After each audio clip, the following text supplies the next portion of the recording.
Okay, so let's start with the main course, the star of every Thanksgiving feast, the turkey. It's the mainstay of the meal, the biggest item on the table, partially because it's one of the largest birds in America. You actually may have heard that Ben Franklin thought that the turkey and not the bald eagle should be our national bird.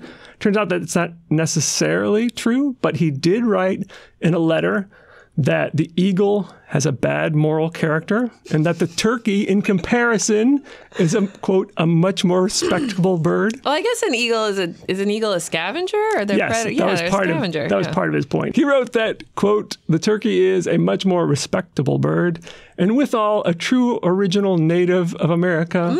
He is, besides, though a little vain and silly, a bird of courage and would not hesitate to attack a grenadier of the British Guards who should presume to invade his farmyard with a red coat on, end quote. So think of that when you're having your turkey. You're eating the bird of courage, according to Ben Franklin. So what's the turkey of your portfolio? Of course, it's U.S. large cap stocks, most commonly represented by the Dow or the S&P 500. These are the big name, blue chip, generally more established companies. So let's look at some of the nutritional facts, that is the historical return. So since 1926, U.S. large cap stocks have averaged 10.2% a year. Best year, up 54%. Worst year, down 43%. On average, U.S. large cap stocks have earned money in 3 out of every 4 years. So according to the Morningstar report on target date funds, on average, a fund has around 40% of its stock allocation to U.S. large cap. So I'm just looking at the stock allocation there, not stock and bonds. So just of the stocks, they have 40% to U.S. large caps. I think that's a fine, reasonable start. Although in the model portfolios I've created for my early retirement service, it's actually a little lower because I allocate more to mid and small caps, which we'll get into later. But generally, that's a pretty good place to be with your U.S. large caps.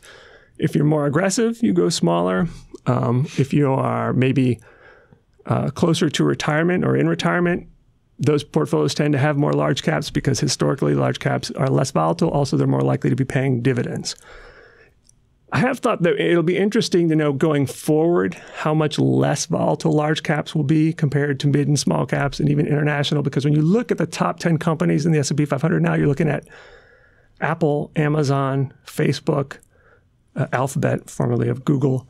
So it does seem to me that some of the bigger companies have become tech. Yes, a lot more volatile. So we'll see going forward what that's like. But generally speaking, if you look at the other U.S. large caps, things like Johnson & Johnson, Procter & Gamble, a lot of the banks, those do tend to be a little bit more stable. So when you're talking about allocation, large cap stocks, then you are talking agnostic of what industry they're in. Right. So exactly.